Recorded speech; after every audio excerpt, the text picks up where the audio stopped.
This is day 16 of me trying to actively. This is day 16 of me trying to become a public figure for young people while actively getting over my fear of being seen. I do a lot of internal work just to feel better and do better, which is like the big theme that I work with young people on. And this week has been an internal battle for sure. A couple of days ago, I literally felt hopeless, and today I feel a lot better.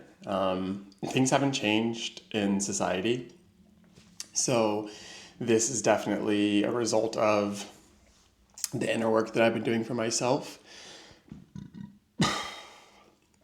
Sorry, I just drank like a huge pre-workout before I started doing this. I have a speech for the YMCA Campfire Conference, which I'm really excited about because a lot of people don't know this, but my background is in youth development, not actual education. And one of the main places I did that was summer camps. So I'm a huge believer in the power of summer camps. It's where some of the most great work happens with kids, I think, because there's a focus on growth and joy and learning without grades. And that's like a huge game changer for me, for them.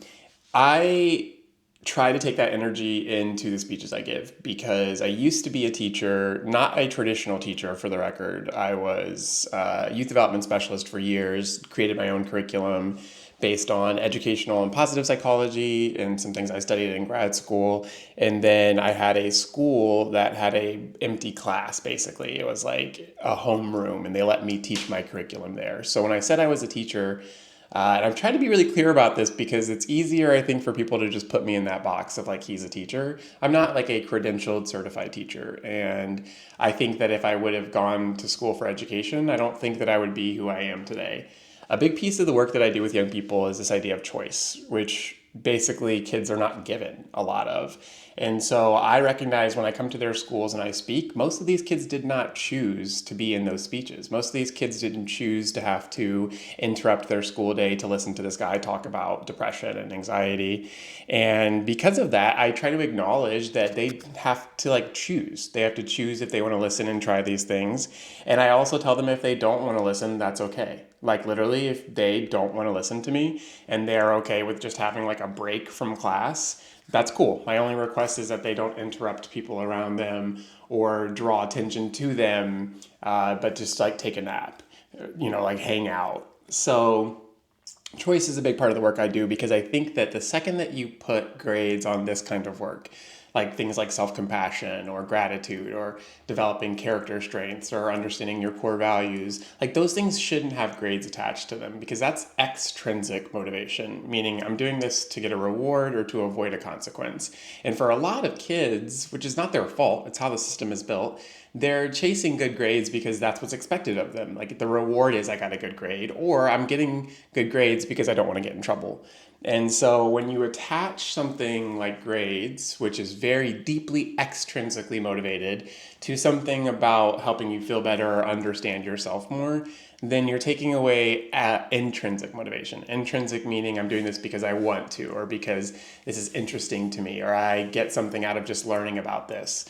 And so one of the things I found to be really helpful with high school speeches specifically, because these kids are exhausted, they're tired of listening to adults tell them, we know what's best for you, is I come in and just say like, hey, this is just an offer. Like, leave it or take it. You don't have to listen to me if you don't want to. And I think that if more adults were willing to show up in that kind of way, meaning like, I don't know what's best for you. You are the expert in your life, right? You get to decide, is this something that's good for me or something I want to try?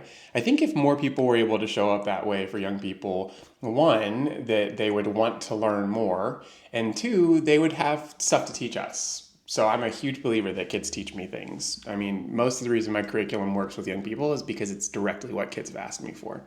Like this school I go to, Stone Valley, I like meet with ambassadors every year, and I just ask them like, what do you want to learn the next year? And then that's what I make the programming around. And then the kids are responsive to it because that's literally what they asked to learn.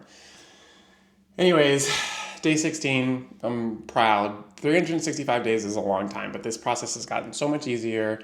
I'm hoping that the YMCA conference in North Carolina still happens because they're about to have a huge snowstorm, but we'll see. Okay.